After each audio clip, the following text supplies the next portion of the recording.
All right, now last but not least is our Lottie Tile, which allows you to bring in animations directly from Lottie files. Now, if you're not familiar with Lottie files, you can check them out. There is a huge database of free animations that you can find, customize, etc.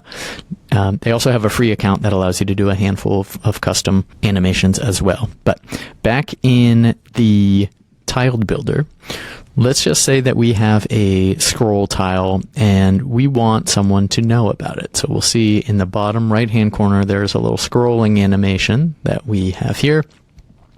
I'm actually going to set one up similarly from scratch. We'll see that this one is set up and there's already a URL in there. It's already ready to go. But let's say I found a new one that I like. Now, in order to bring this in, you could export them as GIFs or MP4s, but let's say you wanted to take the URL in itself to pull in. If you click into your animation, over on the right-hand side, there is a menu for download and handoff, meaning we're going to bring this into another tool. So as we click into handoff, it might ask you to enable the asset CDN.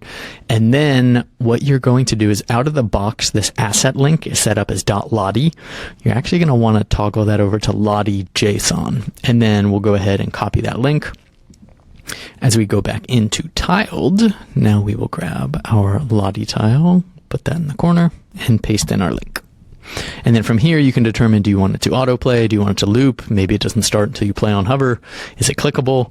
But ultimately, I'm going to size this down. Now for this one, I want it to autoplay and loop. So I'm going to go ahead and set those up. And as I preview,